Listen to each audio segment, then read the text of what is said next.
mutema mabe ya ba Rwandais et finir par komonana gouvernement congolais azana ba preuve suffisante ya comprendre que Paul Kagame oyo azali ko saboter processus ya Luanda azali soucié ya koluka kimia te. Na kati ya masolo ndenge toyebisaki bino depuis émission elekaki totalisaki que gouvernement congolais asi à s'engager pour la neutralisation à ba FDLR. Mais ba komi na ba table ya discussion ministre affaires étrangères na délégation ya Rwanda na service ya renseignement na bango balobi bazali d'accord te bazali na certitude te que gouvernement ya République démocratique du Congo ba ko arriver ya ko neutraliser ba FDLR. Pona nini? Parce que pona bango ba FDLR baza na kati ya armée, ba FDLR baza na kati ya ba service ya renseignement, ba FDLR baza partout.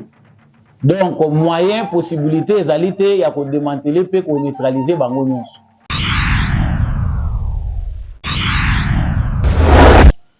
Boye malamu na tindika télévision Samba Olonga de père et de mère azane sengwa koyeba bino ebele à travers République démocratique du Congo, à travers mokili mobimba na bolandi émission na bino vérité polele. Merci pour na fidélité na bino, merci pour la confiance na bino na etando oyo. Échangeate, c'est toujours l'actualité de la République démocratique du Congo. Likolo nango pe sengeli toyeba ete justice ya Nzambe erataka moto te, justice ya Nzambe moto moko te a échappaka na contrôle nango. Soki yo ko échapper na contrôle ya bato mokili yeba ete na contrôle ya Nzambe moto a échappaka azalaka te.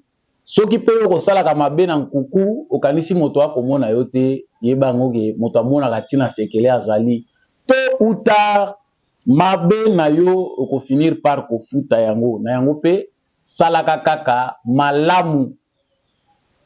Rendez-vous na biso actualité zo banda na sango oyo ya liboso compromis moko te izwami na Luanda entre délégation congolaise na délégation rwandaise.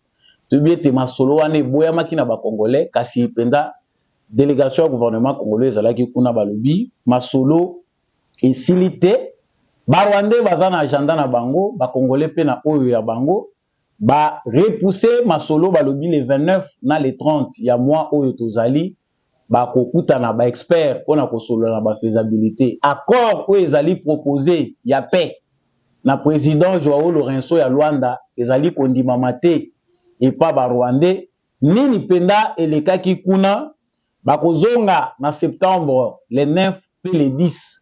Ezali po ba solo la nini est-ce que tokoki ko espérer le loko malunga kuna Samba Olonga ndenge boyebi azaka ka wana pona ko éclairer bino to ko lobela ngo sika awa na kati émission oyo sango ya mibale sengeli to ba ete na Goma ba homme armé ba tué 2 personnes ba civils na territoire ya Nirangongo. Population ezaki penda na kanda ya kosakana te batu ba barricade ba venu na bango na ville ya Goma. Eza kopesa pasi ba tuerie oyo nani azana sima na yango nani penda akosalaka mabe na population. Samba Olonga azali kofungola bino pona kopesa bino actualité tokolobela pe moke makambo ezali toujours ko continuer ya virus oyo ya pox monkey pox oyo babengi varole de singe ezali ko continuer ko se propager kolandisa oyo ministre ya santé azali koloba apesi na ba commune oyo pasi oyo ezali kosalema. Est-ce que ezali business te? Samba Olonga azalaka kaka wana pona kofungola bino biso boyeba pe totambola na bokebi wana eza ba titre ya actualité tozali ko aborder na bino sika awa na cadre émission oyo. Merci na yo muto rejoindre biso, liker malamu, partager actualité oyo kobosa na kotika commentaire te. Depuis wapi yozali muzalendo to pe FARDC na motema, depuis wapi yozali kolanda biso à travers le monde to pe à travers République démocratique du Congo. Nazongi na sango ndenge na uti koyebisa bino ngawa ne bandeli na Luanda ezalaki mbutu entre gouvernement congolais représentant ya gouvernement congolais na représentant ya Rwanda, les deux ministres des affaires étrangères étrangères respectifs. Masolo wana oyo eumelaki pendant presque 4 ou 5 jours. Mutindo na yango ezalaki accord de paix oyo ezalaki proposé par président Yangola Joao Lourenço. Président Yangola Joao Lourenço a proposé que de deux côtés esengeli baluka kimia ezali proposition moko américaine via la République de l'Angola. Kasi toyebi pe malamu ke biso ba Congolais tozalaki d'accord te toza sceptique par rapport ya issue ya paix na makambo ezoko solola makuna. Ba Congolais baza na confiance soki mokete na atterrissage moko en douceur na ba discussion moko entre Congo na Rwanda ya Kagame.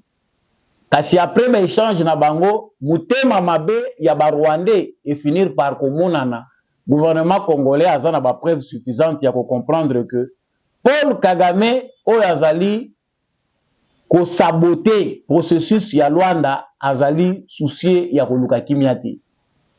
Na kati ya masolo ndenge toyebisaki bino depuis émission elekaki totalisaki que gouvernement congolais asi a s'engager pour la neutralisation de la FDLR.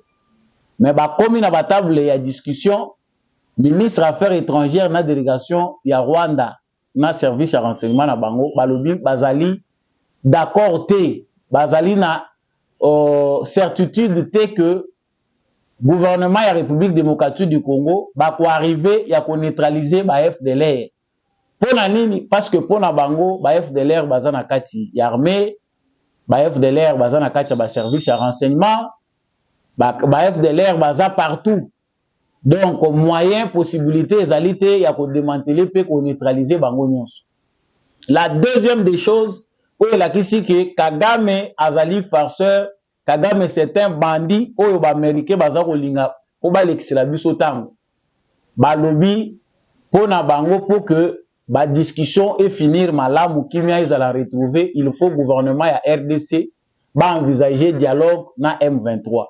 Tu as vu que président Félix Tshisekedi a ça la pakindai que en tout cas na M23 à côté kala ko permettre bangoti. C'est-à-dire Kagame pris dans son propre piège a moni que piège wana eza pasi alinga ko tsango Tshisekedi.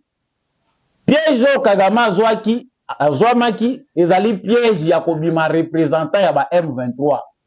Et loko ezo sala Kagame pasi parce que devant mokili mobimba il est connu que yende mobomi yende mutu aza sima ya basenzi oyo toza kobenga ba M23 na yango po abima aluka échappatoire il faut akotisa Tshisekedi na mulongo wana alobaki non po kimia ezala penda malamu Tshisekedi yo pe il faut kende kosolola na ba M23 ce qui paraît impossible et kosale makati.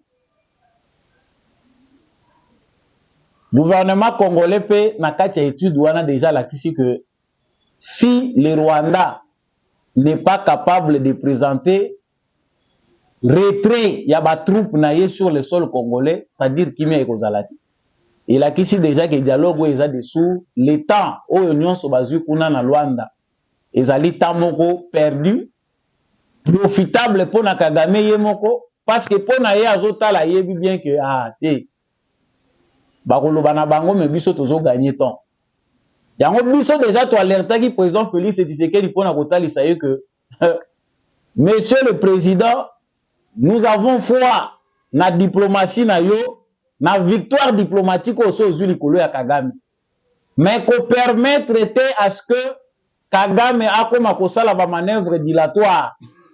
Oyo kolekisela biso tango 2024 et c'est si tozokota 2025, il faut que solution ezwama.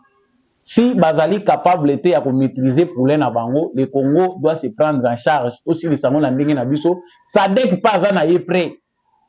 Ce qui option wana ya makambu ya discussion pona koluka kimia na ndenge ya pete et simbité to kende nango na ndenge ya mandoki.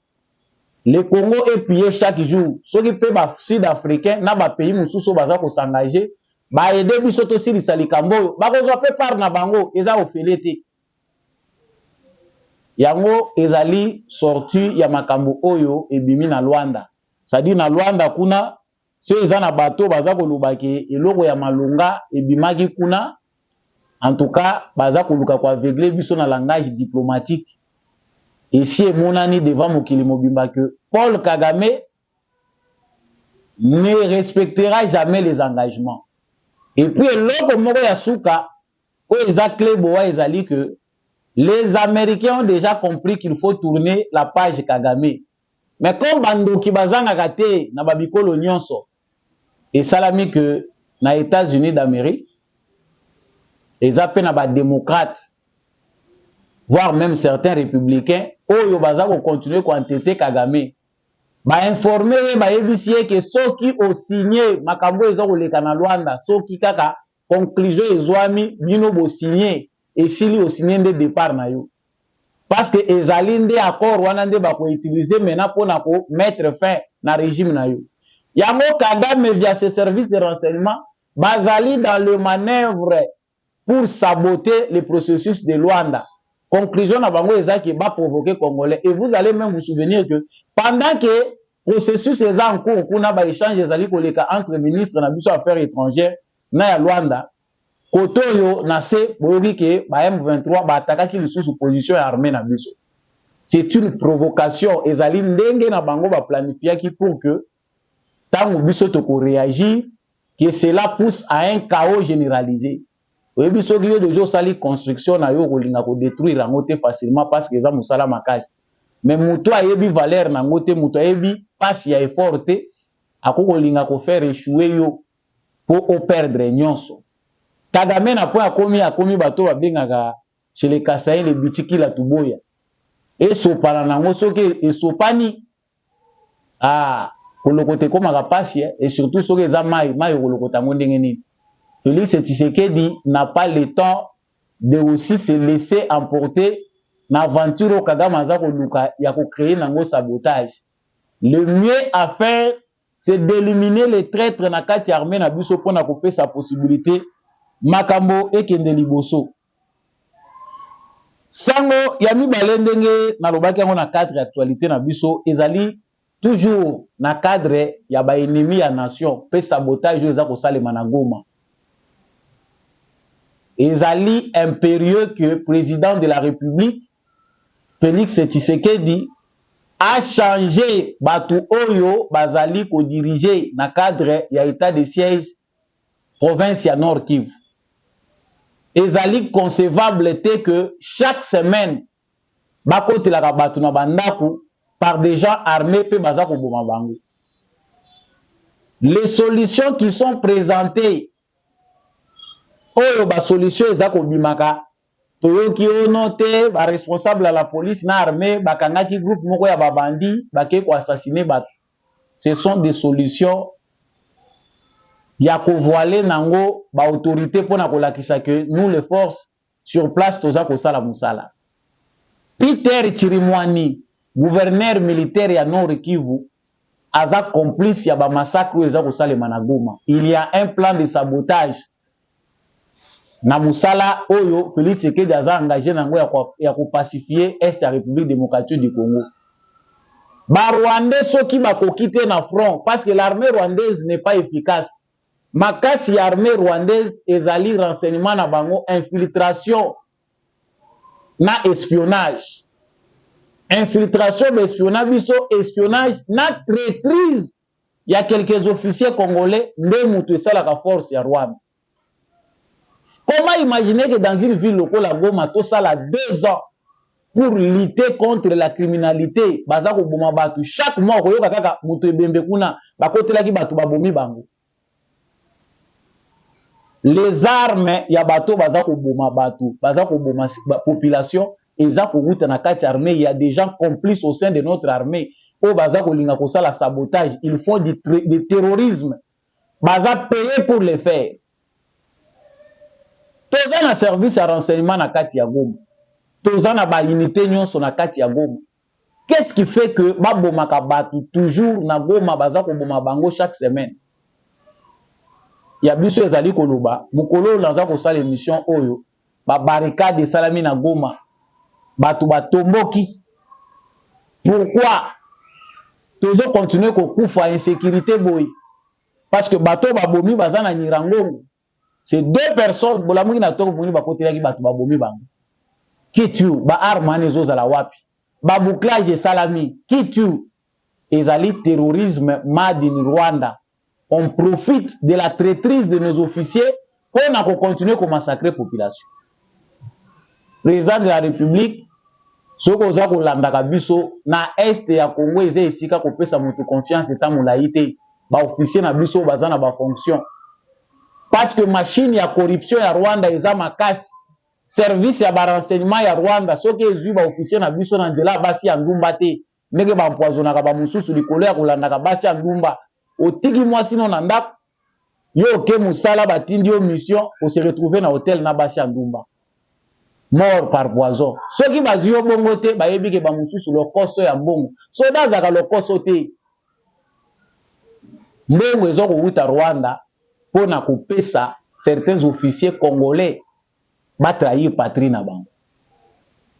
Et puis toujours qu'on se demander, les gens, certaines personnes disent que bino boza musika na Goma, boyi makambo elekaka wate, bako kanga frontière à Rwanda pona nini, frontière Rwanda nde zo sunga biso, biloko oyo biso tozwaka iwuta ka Rwanda, yango wana nde muto zo faire vivre biso, Goma eza presque enclavé. À la guerre comme à la guerre, eza na makambo mususu esalemaka kaka na crise wana, bondimi bo souffrir pour bo trouver solution une fois pour toutes.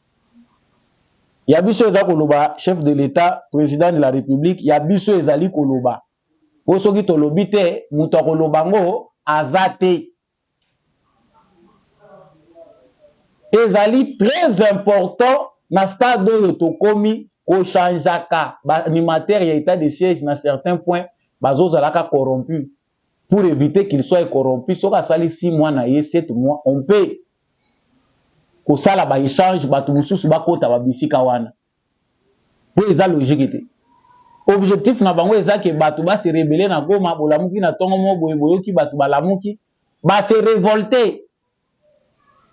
Ndenge tomonaki ba marche eza kosalema ba masasi ebetama, ils ont ce plan là pour bakota lisusu insécurité bien. Pendant que omoni ke ba frontière na biso eza malléable. Na ba frontière baninga tango zo kati zo mona ke contrôle les a bien sécurisé mais pas na biso bazo ko kota baza ko bima. Les histoires qui sont vendues au Congo ezo ko wuta Rwanda nyonso o ezo kota kana Congo, est-ce que ça bien vérifié? Pona nini te kocha système ya surveillance na ville ya Goma par ba caméra ba drone ya surveillance, insécurité le les agrandissante mbongo ezo bima ba milliards. Alobi que cette fois-ci, budget militaire na biso, ils ont comme 3 milliards chaque année. Mais il faut être conséquent. Na ba point chaud, ba bisika ou ba crime eza ko salema. Il faut mettre des caméras de surveillance pour na ko surveiller ville. Toloba te, ceux qui tolobi o makambu ya armée, esengeli ko lobango te na place publique, esengeli ko sala boyete, biso to si tolobi. Acquis des droits, ayebi ndenge nini akoyi ko sala. Sango ya suka na ko sukisa nango émission oyo ezali sango ya virus oyo makambo déjà on a lobelaki. Mais eza ko koma petit à petit drame po naza ko dénoncer molimo ya kopesa bato ko banga. Le coronavirus a existé mais il a beaucoup tué les gens. Ce qui a beaucoup tué les gens, c'est la peur. Ko bange bomaka. Soki ko banga eza na kati na yo okoko kufa na maladie ezanga kombo. Biso na babomwana, je ne sais pas si les autres o ba vivre ndenge nini biso to bela ba kolokoto ba bomebima biso na banzoto. Ça disparaissait, ezalaki pe contagieux, bato ba yi maladie ba benga ka kolokoto ezaka contagieux, créaka ba fièvre, ba mbuma na nzoto ekoko bota pe mai surtout soki mwana za allergique. Soki eko epa mondele o ya komi lelo pour criminalité lelo sur le plan mondial, eza même biologique, eza chimique, eza financière. Les gens qui prêchent les gens ba valeur, bangwana nde mutu baza ko massacrer, ko exterminer ba population muso à travers le monde. Le col Bill Gates a kokite mission oyo apesaki Gims, maître Gims, rappeur musicien na biso congolais français. ya koya ko convaincre biso ba vacciner biso. Lorsque la mission wana échouaki, ils doivent trouver un autre moyen pour nous exterminer. Makambo tozo loboyo eza grave. Mais bato mosusu balingaka beaucoup de jugements trop scientifiques. Vous voyez en Afrique, les gens sont trop incrédules. Et sengeli bato ba comprendre que tozali en guerre. Guerre oyo eza kosalema na bandenge nyonso. Politique, économique, chimique, biologique. Soki bino boza préparé te na mboka na bino bokosila. Kaka bato basilisi biso na est ya Congo pona sous-sol na biso basa ko etala ba méthode mususu. Ba Bill Gates ba moni que plus les Congolais naissent nombreux, ba ko résister ba ko linga lisu na ba richesse na bango te. Il faut ko diminuer population wana.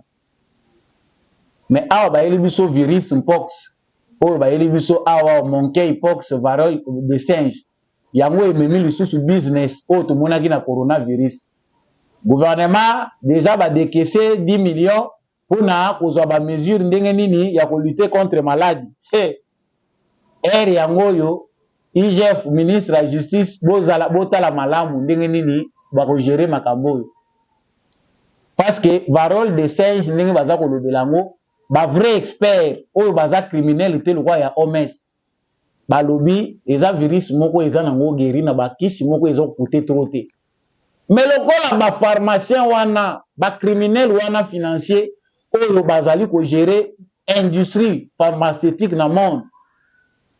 Baza na besoin ba milliards. Ils amplifient la crise, baza ko propager yango bango moko, ils inventent des virus pour baya ko tekela bino vaccin. Vaccin pe ba ko tekela bino eza lisusu na virus mususu boko découvrir après 10 ans. Donc, vous allez passer de virus en virus. Déjà, bateau baza informé depuis longtemps, balobela ki makambo. Ba virus ko eza planifié, eza préparé. Bande ko nangai to milengele. Biso to mesana moi sinda na biso.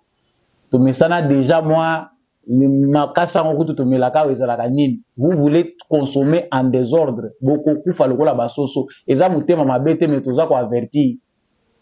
Consommer responsable, ne mangez pas les manja.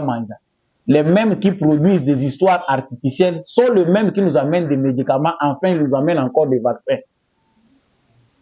Na cadre ya Congo, te permettre que business ou salimaka ya coronavirus. Coronavirus est enrichir kakate batu na niveau mondial, même na niveau national na Congo, il y a des gens qui se sont enrichis derrière le coronavirus.